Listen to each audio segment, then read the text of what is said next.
Hola, nosotros somos el equipo número 9. Estamos conformados por Ana Cardeña, Fernanda Ceballos y por René Pino. Esta es la materia de microbiología en la carrera de nutrición semestre número 1. Este es el lado 2, parte 1, que conforma un video multimedia hablando sobre las bacterias, específicamente la estructura, la morfología y el crecimiento de ellas. Por problemas técnicos, yo voy a tener que estar apagando mi cámara en algún momento de la reunión, pero voy a poder seguir explicando el tema fluidamente.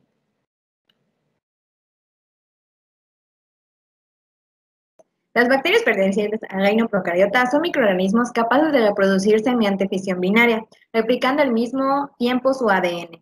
De esta manera, cada célula hija tendrá el mismo genoma. Estas células presentan una estructura similar a las eucariotas, puesto que tienen una membrana celular y ribosomas que contienen información genética. En razón de estas características, las bacterias son divididas en dos tipos. Las primeras, que son las arqueobacterias, como podemos observar, y que carecen de peptidoglucano. Y las que carecen particularmente, que les permite vivir en medios ácidos salinos. Las segundas son las eubacterias, que poseen peptidoglucano, por lo tanto viven en organismos vivos. Las bacterias pueden ser observadas individualmente a través de microscopios o a simple vista si estas están en un conjunto de colonias. Vistas al microscopio, por lo general, las bacterias presentan tres formas básicas. Los cocos, que son los alargados, serán los bacilos, las bacterias curvadas, y las que tienen forma de espiral serán los espiridos o espiroquetas, como vibrones. Cada una de estas presentan distintas características. Los cocos. Estas bacterias presentan formas casi esféricas y agrupaciones son homogéneas. Su tamaño de los cocos está entre los 0.8 y el milímetro y pueden presentar formas diversas, que son producto de dos factores importantes, como son la tendencia de células para mantenerse unidas una vez sucedida la división o en los planos de división celular. Estas agrupaciones pueden ser los diplococos, que de acuerdo a su división pertenecen en par, y las tetrada, que esas son los que se dividen en direcciones perpendiculares formando una agrupación de cocos en pistas cuadradas. Los bacilos. Los bacilos son estas bacterias que forman agrupaciones bastante heterogéneas por su variedad de subtipos morfológicos. Pueden ser cilíndricos, en forma de bastón, largos o delgados, pequeños o muy gruesos. Y también pueden presentar variaciones de extremo, permitiendo que son rectos, afilados o redondeados. Igual tienen una subdivisión como los cocos. Por ejemplo, pueden ser diplobacilos, que formado por bacilos agrupados en pares, los estriptobacilos, que semejan a una cadena formada por 4 o más bacilos, los empanizados, que son los de agrupaciones de más de estos bacilos. Y también tenemos una clasificación por su morfología, que son de otras formas, o los otros como podemos observar. Las bacterias pueden presentar una serie de variaciones y estas pueden ser bacterias en forma de estrella, conocidas como el género Stella. También presentan bacterias de forma rectangular y planas, pertenecientes al género Elopura, y ciertas células alargadas en forma de pera pertenecen al género Hippomicrobium. Y por último, las que se hace mención, las bacterias que forman pedúnculos no celulares. Y los tamaños. Los procariotas tienen tamaños que oscilan entre el 0.1 y el 0.2 de ancho, más 50 de diámetro. Una célula eucariota va desde 1 ohm hasta 200 de diámetro, o pueden llegar a ser nanobacterias, que son bacterias extremadamente pequeñas.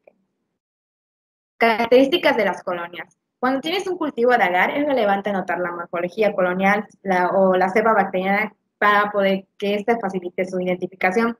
Generalmente se reporta la morfología colonial tal como uno la percibe, pues es a simple vista. También puedes agregar características que se consideren importantes para identificarlas, por ejemplo, el olor.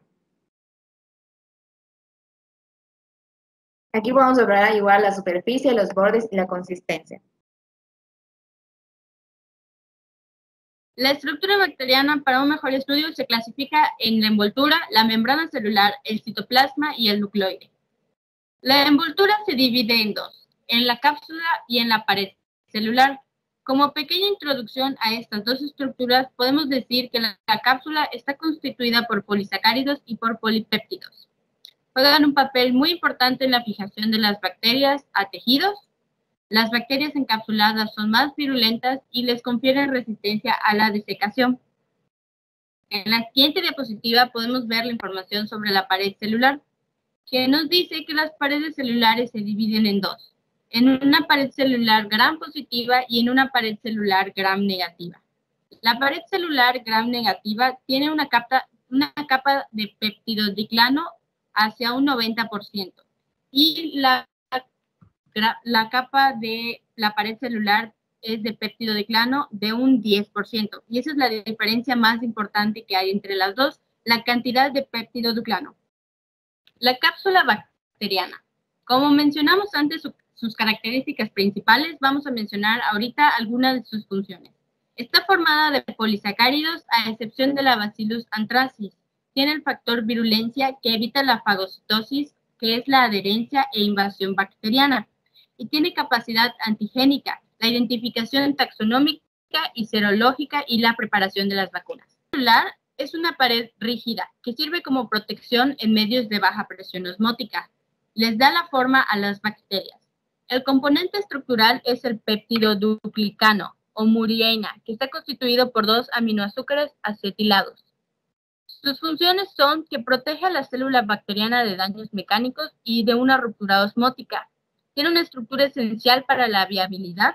Es uno de los sitios más importantes para el ataque de los antibióticos y posee sitios de unión, que son receptores para drogas y virus. También tiene constituyentes únicos y no se encuentran. Las bacterias pueden dividirse en función de su respuesta a una tinción descubierta por Seagram en 1884. Como mencionamos antes, estas pueden ser gram positivas o gram. La pared celular de las gram positivas está compuesta por un 90% en su pared de peptidoglicano. Este peptidoglicano está constituido por un glicano y por el péptido. También está compuesta por ácidos teicoicos, que son polímeros de glicerasulfato o ribitolfolfato. Estos pueden unirse a los lípidos de membrana y formar ácidos lipoteicoicos. Sus funciones son que estabilizan la sustancia del peptidodiclano en la pared por la adhesión celular o la adhesina y le dan la carga negativa a la envoltura bacteriana. La pared celular de las gram negativas está compuesta por un 10% en su pared de peptidodiclano. Por eso, esta es la razón por la que se tiñe roja, porque no tiene peptidodiclano suficiente para llegar al color morado. El peptidodiclano también está compuesto por glicano esta vez y por péptido.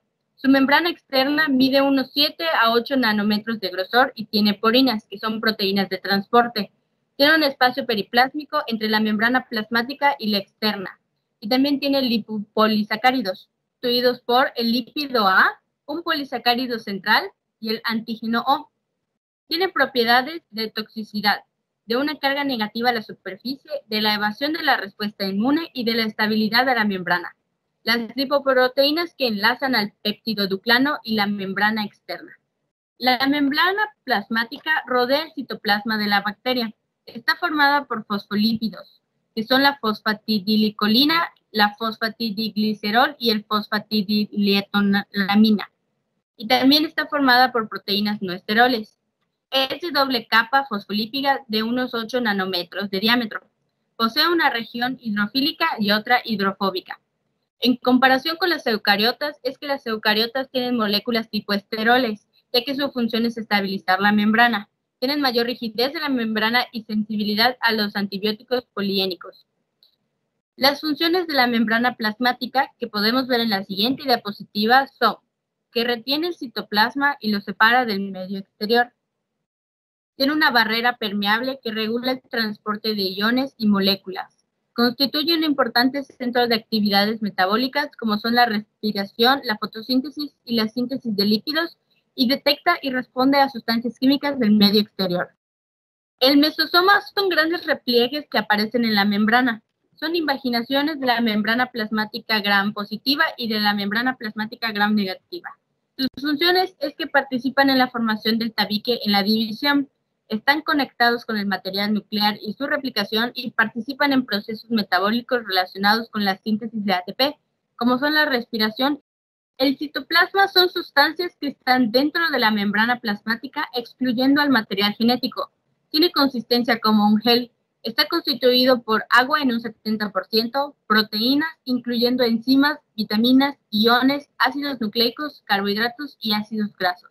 Este carece de núcleos. También está limitado por la membrana citoplasmática y en él se encuentran las inclusiones celulares. Está atravesado por numerosas membranas que lo compartimentarían. Las inclusiones citoplasmáticas, como veremos en la siguiente diapositiva, son agregados de varios compuestos que sirven para almacenar temporalmente reserva de energía o elementos de la célula bacteriana. Las inclusiones se acumulan cuando la bacteria está en crecimiento y hay presencia de un exceso de nutrientes. Una de las inclusiones más comunes es el polibeta hidroxialcanoato, llamado también PHA por su composición escrita en el inglés. Algunos polímeros tienen característica del plástico y presentan interés como una forma de plástico biodegradable, y la función del PHA es para guardar carbono y energía. Las endoesporas están presentes en algunas especies bacterianas, exclusivamente en los bacilares. Permite a las células sobrevivir en condiciones extremadamente duras.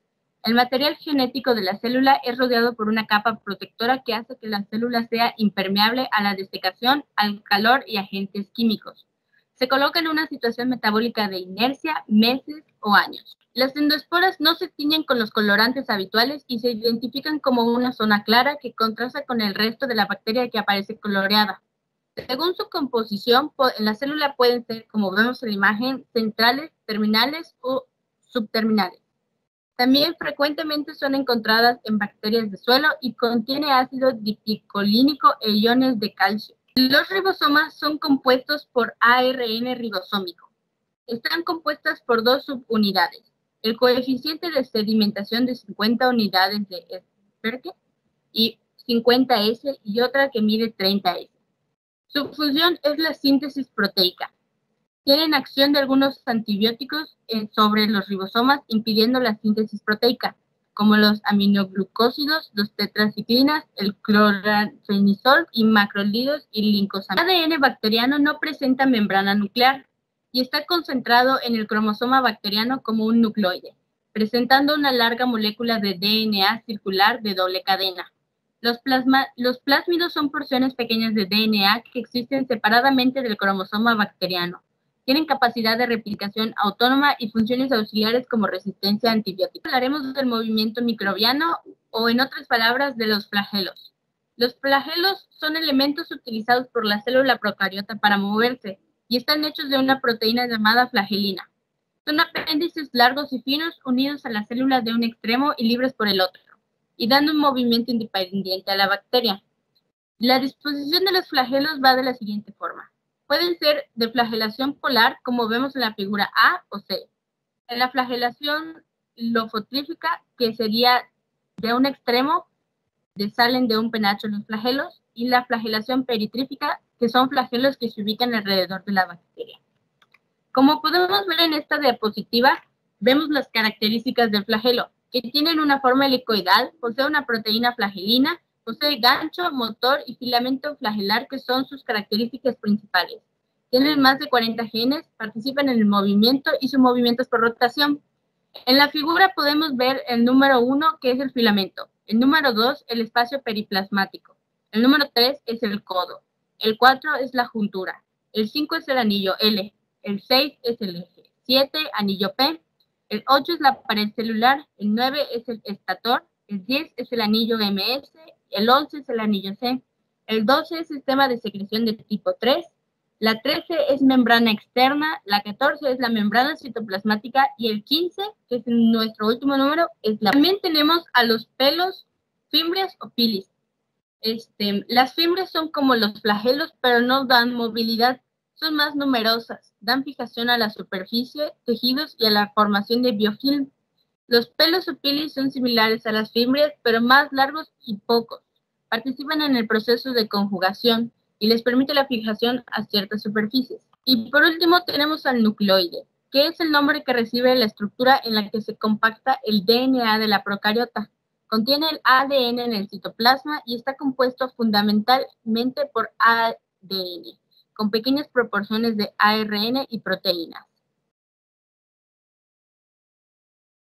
El crecimiento bacteriano, primero que nada hay que mencionar que es de las bacterias y de las arqueas. Es un proceso de reproducción asexual. El citoplasma se divide en dos, tras producirse previamente una duplicación del ADN, dando así lugar a dos células hijas. Que durante la fisión binaria, cada célula hija recibe una copia del cromosoma, de los ribosomas y de complejos macromoleculares, así como monómeros y iones inorgánicos, para existir como una célula independiente. El ADN se ancla en la membrana y así cada célula se queda con una copia. En este proceso participan las proteínas. Una serie de proteínas presentes en todas las bacterias que son esenciales para la división celular. La principal de estas es la FTSZ. Se va a encargar de dividir a la célula en dos. Va a formar un anillo en el centro de la célula. La FTCA es una enzima ATP hidrolasa que provee la energía para ensamblar proteínas en el divisor. La CIP-A, que es la que va a permitir que la FTSZ quede fija en la membrana citoplasmática. También tenemos la FTCL. Es una proteína involucrada en la síntesis peptidoglucano y es también llamada proteína de unión a penicilina. Lo importante de las proteínas FTS que se les había comentado, que es formar un aparato de división que se llama ribosoma, que es el que va a dividir a una célula en dos.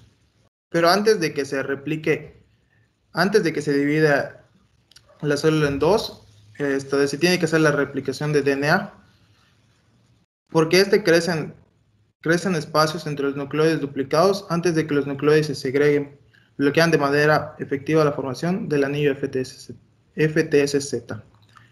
También participan en esta división unas proteínas que son la MinC, MinD y MinE.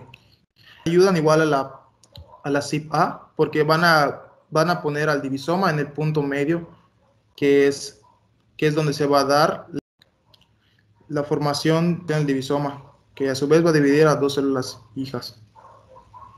Así concluimos nosotros el equipo 9 con esta primera parte del ADA.